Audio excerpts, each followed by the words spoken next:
Hello, എല്ലാവർക്കും happy Vishu കേട്ടോ. ഇന്ന് നമ്മുടെ വിഷു ദിവസത്തെ ഒരു വ്ളോഗാണ്. അതുപോലെ തന്നെ എൻ്റെ യൂട്യൂബ് ചാനൽ ഫസ്റ്റ് വ്ളോഗുമാണ്. ഞങ്ങൾ കല്യാണം കഴിഞ്ഞിട്ടുള്ള ആദ്യത്തെ വിഷു ആയതുകൊണ്ട് തന്നെ ഈ പ്രാവശ്യം കുറച്ച് സ്പെഷ്യലാട്ടോ. അപ്പോൾ ഞങ്ങൾ ഓർത്ത് രാവിലെ ഒന്ന് അമ്പലത്തിൽ പോകാമെന്ന്. നമ്മൾ ഏറ്റുമാനൂരാട്ടോ പോകുന്നത്. അപ്പോൾ ഞാനിങ്ങോട്ട് വന്നിട്ട് ഏകദേശം ഒരു 5-6 വർഷം മേളിലായിട്ടുണ്ട് കേട്ടോ.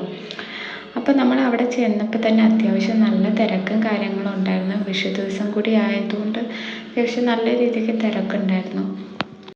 അമ്പലത്തിലത്തെ തിരക്ക് മാത്രമല്ലായിരുന്നു കേട്ടോ, പൊരി വെയിലുമായിരുന്നു. കാല് നിലത്ത് ചവിട്ടാനേ പറ്റുണ്ടായില്ല, അതുപോലത്തെ ചൂടായിരുന്നു കേട്ടോ. അങ്ങനെ അമ്പലത്തിൽ നിന്ന് വഴിപാട് കഴിപ്പിച്ച് നമ്മൾ പുറത്തേക്ക് ഇറങ്ങി കേട്ടോ. പുറത്തേക്ക് ഇറങ്ങിയപ്പോഴാണ് ഒത്തിരി ഷോപ്പുകൾ കാര്യങ്ങൾ കണ്ടത്. അപ്പോൾ എന്തെങ്കിലുമൊക്കെ വാങ്ങാമല്ലോ എന്ന് ഓർത്ത് കുറച്ച് കടകളിൽ കയറി അതും ഇതും കണ്ണി കണ്ടതെല്ലാം വാങ്ങിച്ചു കേട്ടോ. നല്ലപോലെ ദാഹവും കാര്യങ്ങളും ഉള്ളോട്ട് ഒരു ലൈം കുടിച്ചിട്ടാട്ടോ നമ്മൾ വീട്ടിലേക്ക് പോകുന്നത്. വീട്ടിലെത്തിക്കഴിഞ്ഞപ്പോഴാവട്ടെ എല്ലാം കൊണ്ട് വിഭവസമൃദ്ധമായ സദ്യ എന്നൊക്കെ പറയാം, അതുപോലെ എല്ലാ ഐറ്റംസും സെറ്റ് ചെയ്ത് വച്ചിട്ടുണ്ടായിരുന്നു കേട്ടോ.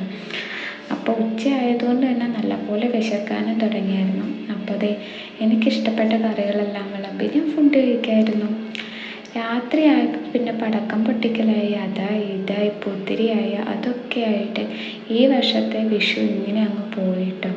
ഈ വർഷത്തെ ഇങ്ങനെ പോയെങ്കിലും അടുത്ത വർഷത്തെ എങ്ങനെയാവുമെന്ന് യാതൊരു ഐഡിയ ഇല്ല കേട്ടോ. ഇത്രയൊക്കെ ഉള്ളൂട്ടോ ഈ വർഷത്തെ വിഷു. അപ്പോൾ വീഡിയോ ഇഷ്ടമായി ലൈക്ക് ചെയ്യുക, സപ്പോർട്ട് ചെയ്യുക.